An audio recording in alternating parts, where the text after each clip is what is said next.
Hello, I'm Steven Roy Goodman, host of Higher Education Today, a production of the University of the District of Columbia. Welcome back to the education program that connects you to contemporary issues, people, and institutions involved in the world of higher education.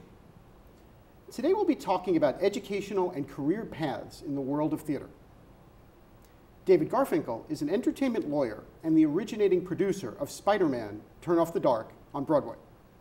He's a lead producer of Ghost on Broadway, in London, and on tour. David is also producing A Gentleman's Guide to Love and Murder and The Realistic Joneses. Before hearing from David, we're going to see a clip from the current US tour of Ghost.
Well, maybe if we could start with producing a play. You've produced so many plays and on Broadway. Could you walk us through how do you actually put together a play on Broadway? Well, it's a multi-step process, and it also depends on what kind of a producer you are. But when you're an active producer, you have to start by getting the rights to whatever it is that you want to put on stage.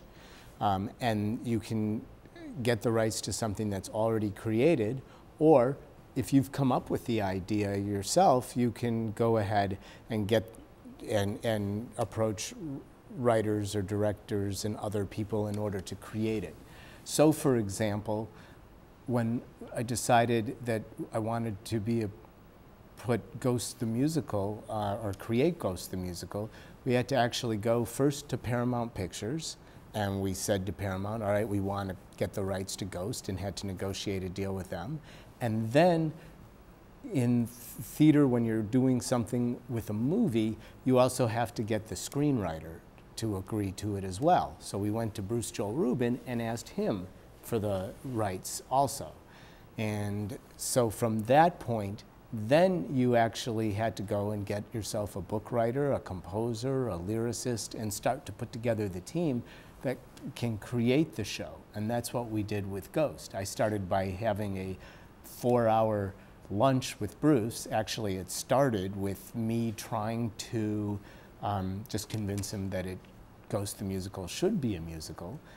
And of course, the first thing that he said is, I don't see how this is gonna happen, but he ultimately, at the end of 4 hours, loved the idea. And then my co-producer and I, later on I brought on a co-producer, we actually went to Bruce's place and ended up talking so late into the evening that we missed our train back to New York City. But he ultimately agreed to write the book to the musical. And then we started interviewing different composers and lyricists that could join Bruce in creating the show. And we actually put together a list of all the people that we thought were great songwriters and composers, modern pop people, as well as folks that were traditional Broadway names. And ultimately, we agreed on and interviewed Dave Stewart from the Eurythmics, who is incredible and wrote like Here Comes the Rain and Sweet Dreams.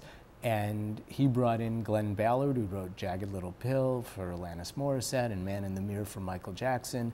And then that core team started to actually work on first a treatment of the show, and then break it down to writing different songs and sketching it out to the point where we then had a read-through of a script. And we did that first in Los Angeles for a very small group of people. And because at that point we were going to start in London, we were actually able to tape it.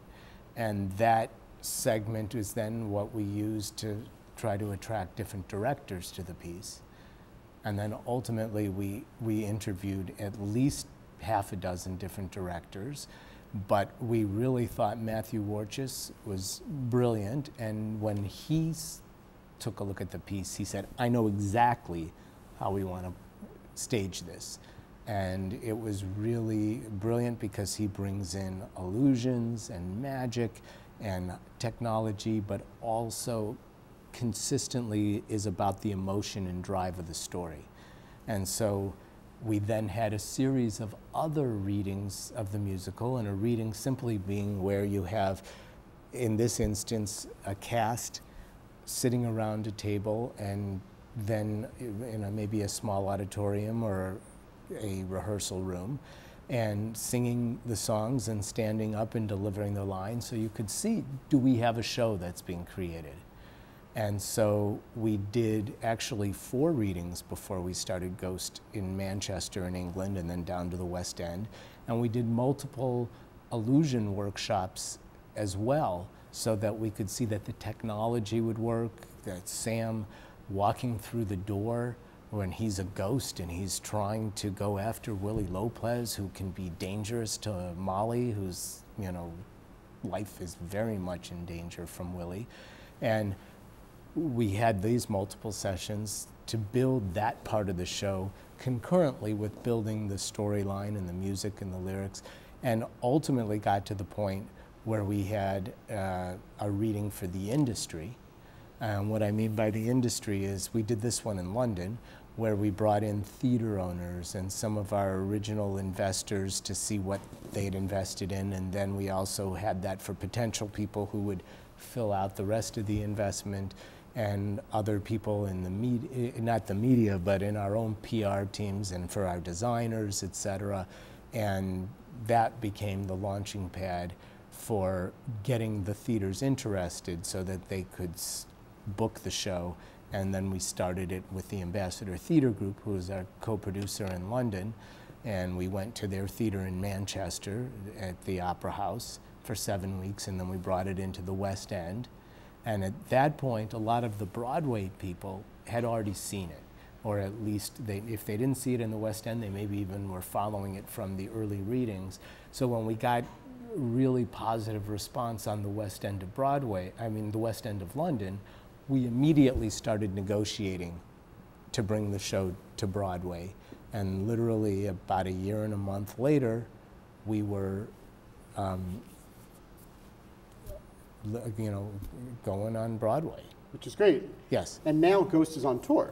Now Ghost is on tour. As a matter of fact, it's in Baltimore as we speak, and then it goes to Florida and to Las Vegas and to Los Angeles, and it's been all over the country. And what we did is we took that great show that you saw in London and Broadway, and we created a version that gives you all the bang for your buck, and it's now touring throughout the U.S. Well, and speaking of bang for the buck, this is an education show, right? And while I've always been interested in your work, and I still am interested in your work, I'm also interested in the issues of how people get into your line of work, and how students can get involved in the world of theater.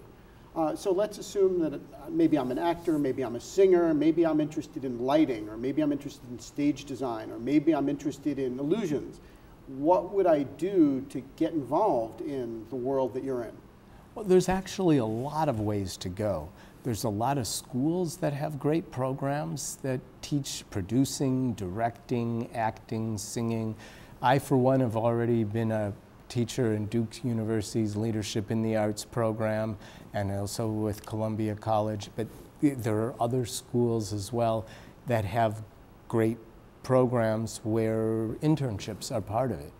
So for example, the Duke semester in New York, and there's a new certificate in entrepreneurship in the arts that they're doing.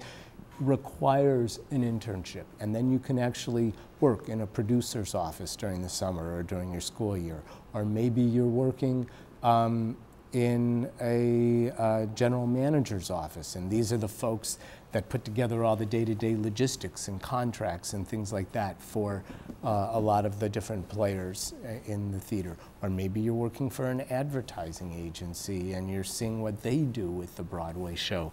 Or if you're on the talent side, maybe you're working as an assistant to a director or a casting director, and you're seeing how that works. Or you're getting yourself into different, productions or summer stock or things like that. But there's a whole line of things that a student can do to get involved. I'll give you a really good example of someone on Ghost. We had a young man named Pele, and he was loved magic, just loved magic. And Paul Keeve, who does the illusions for Ghost, needed to have somebody who was an assistant to him that was, more to run around and help make sure that all the details of the illusions, etc., can be played out in the way that he wanted to. And Pele came, Paul liked him, he ended up being like an assistant, or actually at the beginning a second assistant to him, and started to learn all about it. And he liked Pele so much that he actually ended up staying and becoming a full-time employee of the show. And now he's one of the few people out there that knows these kinds of secrets, and he was an assistant on Ghost. That's interesting. So speaking of employees, so the people who are on this tour of Ghost right now, they're employees of the touring company for a certain number of weeks or months? Correct. What happens is that you have Ghost on Tour Limited Liability Corporation. That is the entity that is producing the tour, and they hire all the actors and the designers and the PR people and the agencies, etc. And so you'll contract the actors for the tour. So the tour basically takes place over the course, our tour of a course of a year. So you'll do year contracts with the actors. And will those actors have been on Broadway or not necessarily? It really depends on the situation, but yes, sometimes the actors have been on Broadway. They all have really great experience and are extremely talented. Well, let's assume I was a student actor and I'm at the University of X, Y, or Z. And I wanted to delve into this a little bit more. So, so let's assume I'm interested in set design. Okay. So what would I do? Would I want to do a specific liberal arts program, or would I want to do just specific set design work? Well, I think it is always valuable to get a liberal arts background in education, no matter what area you are specifically interested in. But if you want to be a set designer, you have to understand at a high level. You have to understand engineering. You have to understand different math and physics, as well as aesthetic design, because first and foremost, when you're doing a set for a show, does it serve the purposes of the show? Does it help tell the story? Or do the transitions in the set pieces move the story along or slow it down? A good set designer will take all this into effect. And then, in addition, for example, Ghost works at the cutting edge of technology, so we have LEDs, and so there's lighting issues even in the design. We also have illusions, so there's all kinds of physics and other things that I can't give any of the secrets, but you have to really understand what all that is, but it also has to be within the context of good storytelling, and you're only going to understand good storytelling if you've actually spent some time reading English and literature and plays and things like that. Well, and you mentioned the secrets and what happened behind the scenes, to put Ghost together. If we can go to Spider-Man for a second, I mean, one of the, as you well know, I mean, some of the criticisms of Spider-Man centered on the fact that there was so much going on, right? And some people argued there was so much going on that detracted from the storyline. I'm assuming that not everybody agrees with that. Well, absolutely. As a matter of fact, the show ran for 3 years on Broadway. It was a massive success. It did over $200 million at the box office, and people loved that show. And you had aerial battles over the heads of the audience and all kinds of really innovative uses of the design. But the focus in that, and also the focus in Ghost, as well as other shows that I work on, is really about the storytelling and using the modern technology in the appropriate ways to help tell those stories. So for example, when we were deciding how to go forward and use illusions for Ghost, there was a list that was made of every place you could do an illusion. But then the real question that the director asked is, does it service the emotional through line of the show? So Sam walking through the door was a highly emotional moment where, you know, life and death could be at the other end, for Molly, of getting through that door. But when he first dies and goes into the hospital, the gurney going through him is kind of a throwaway moment that doesn't have the same kind of impact. And if we do that before he walks through the door, it doesn't have the same emotional resonance. So we cherry-picked those moments, even though we could do many more, that would have the most emotional punch, that would help move the story forward. So really, that's the context in which I think design and these technology elements help. And that certainly was the focus in the creative process in both shows. Well, that's interesting, because when you talk about this, the storyline and story and story and story, a lot of people focus on how important that is. And if you think about like The Lion King, or you think about Phantom of the Opera, at least from someone who's not a professional theater person, it seems to me that those stories are really, really, really interesting and really good. Absolutely. I mean, Ghost is a great musical in part because of story, story, story. Bruce Rubin won the Academy Award for the screenplay.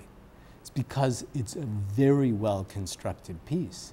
And then even Spider-Man, you know, is a classic story that deals with the vulnerability of the everyman who is Peter Parker, and trying to become more of a hero. And with great power comes great responsibility. Well, and how is story different from on the screen versus story on the stage? Well, it's still story, it's just how you tell the story. You don't have the ability to have all the close-ups and visual effects. One of the things, though, that's great about musicals is a lot of times, instead of having the close-up on the tear going down the face or something like that, you have Molly singing a beautiful ballad with you. And it's, you know, heartbreaking but beautiful, you know, and that's in place of the close-up of having her, you know, crying after Sam dies. So that's a perfect, you know, place where there's difference. Or if you have something like Oda Mae, that character, where she finds out something really good's going to happen, she has her own big production number where you can go inside her head and see all the wonderful things she'll do if she has a lot of money. So you're saying that the music in musicals is really replacing some of the emotions that one would see on the screen? It's sometimes, absolutely, and enhancing the story. And a lot of times when I try to pick material that I think can be musicals, I look for either areas where it begs to be sung, where the emotionality is there, or the humor, or something along those lines. And Ghost is a perfect example of that. But yes, in those instances, it does help enhance the experience. Sometimes it helps give you a fuller understanding of character, and sometimes it helps move you from one scene to another. Interesting. Well, let's say I was a student playwright. Let's say I'm an aspiring student playwright at a university somewhere. Mm-hmm. Where would I get my playwriting abilities, and how would I hone that? Well, there are a lot of courses at many major universities that deal with playwriting. I mean, certainly in addition to Duke, you know, places like DePaul and even like Florida State and Carnegie Mellon, and I mean, there's a whole series of schools that have great programs and take playwriting, take all kinds of creative writing classes. and actually go look to volunteer or do an internship with any number of regional theaters. You don't have to be on Broadway. You know, if you're in Chicago, or, you know, maybe you can try to do something with the Steppenwolf or the Goodman. If you're in New York, you can be with the Atlantic Theater Company, for example, has interns. There's a lot of different places where you can go and work on that, and then try to find teachers and professors who are playwrights. A lot of times schools have great open door policies there. Well, and speaking of the open doors, so let's say I'm now a student who's just kind of interested in seeing some plays. How can I access discounted tickets? Because these can be expensive tickets. Well, one of the things that maybe is not as known is that most shows have a real desire to bring in that student audience, to let them afford the show, and to cultivate them to be the future audiences of Broadway that eventually will make enough money and buy the, you know, the middle orchestra seat that's more expensive. So, for example, this is true with Ghost. This was true with Gentleman's Guide to Love and Murder, which I'm currently a producer on, and The Realistic Joneses, which I'm a producer on. They have rush ticket policies where we're selling tickets for under $40 for students. And sometimes there's also special student rush ticket prices. So that's first and foremost. Go check it out. Do a little online research. You can usually find it. In addition, TKTS in Times Square is half-price tickets. You can get those on the day of the performance. Those are half price. So you can still sit maybe in a really pretty good orchestra seat for half price. It's going to be more than $40, but it may be $75 or $80. Then, in addition to that, there's a couple of discount sites like BroadwayBox.com or Theater Mania where you can go get discounts. But one way or the other, there is a way to see a show if you're a student at a lesser price. Plus, a lot of schools also help subsidize that experience. Go to the school, especially if you're in one of these programs, and you'll usually find that you can get very inexpensive seats. Well, good advice. I hope you don't mind this question, but would you say a word or two about your own career path? I mean, let's say, what's the career path to becoming a producer, if that's not too personal a question? No. My own career path, I've always loved theater and the arts. When I was turning 16 and got my driver's license, my desire from my parents was to give me the gift of 2 seats to all the shows, Broadway shows coming to Chicago. So I went and saw everything. And then I was in an improvisational theater troupe in high school. I acted in a few different plays. Then I went to Duke, and at Duke, I got the Broadway at Duke series and started seeing everything that was coming through Duke. And then I went on to law school, and I very much wanted to do entertainment law, and at least my path was I took every single course that I could that even touched on entertainment. So that was copyright law and intellectual property law, which included copyright again, and entertainment law, and also, believe it or not, courses in negotiation and dispute resolution, because that's a big part of actually being a producer, is mediating amongst creative people and helping to negotiate outcomes, or even acquiring rights and getting the contracts with everybody. In addition, it's also important because it is a business too. So taking courses in economics, knowing how to do projections and Excels and spreadsheets and things like that, also a good part of the training. So then I actually went and I started with an entertainment law firm that did intellectual property. And my very first client in the area was one of the producers of Guys and Dolls back in the 90s on Broadway. And I got a chance to really see how it all worked, and I absorbed as much as I could. I tried to go to everything that I could within the industry. I went to seminars that were in the industry. I actually outlined a whole series called Entertainment Industry Contracts, where it's annotated contracts that tell you how the deals work, et cetera. And I took, for example, the theater contracts, and I outlined, okay, how does it work? What are the kinds of deals? How does the business side of it work? And just tried to learn as much as I could. Is that public information? Yeah, I didn't make that up. You can go to any library, or certainly law library, and get entertainment industry contracts. Or From Option to Opening is another great book where you can actually see, all right, how do you produce a show? And it kind of gives you a step-by-step. You option the material, you go ahead and put together the creative team, you put together the financing, you put together the marketing team, the designers, the whole thing. And at least the outline of that is in that particular book. That's really interesting. How much would it cost to put together, there's probably no average show on Broadway, but let's assume there was an average. Well, a typical play on Broadway will cost somewhere between about $2 and $4 million. A typical musical on Broadway, on the low end, will cost about $6, and on the high end, 17 or 18, sometimes 20. And then there are the few outliers that are the giant spectacles that will cost more. And I assume that the average person who's putting it together, who's producing like you are, isn't putting up $17 million.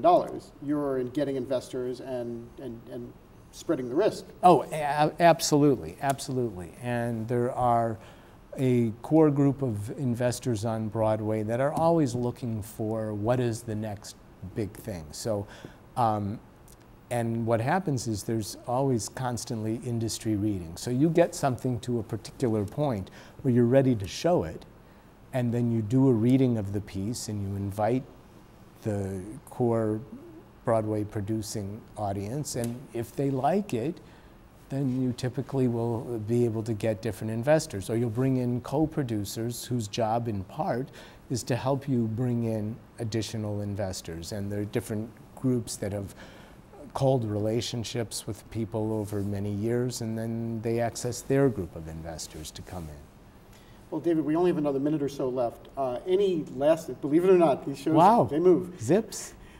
We're in Washington, D.C. We have a few seconds left. Are there anything you'd like to say about the theater in Washington, D.C.? I think theater in Washington, D.C. is really a strong scene. They're developing new work, and it's a great place to be. Places like Arena Stage and Theater J and et cetera are terrific. Great. Well, thank you. On that note, I'd like to thank you for coming on the show.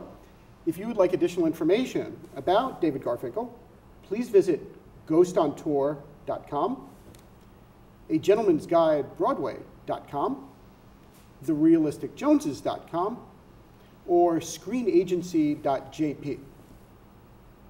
If you have comments or suggestions about higher education today, please send an email to our viewer mailbox at highereducationtoday@topcolleges.com.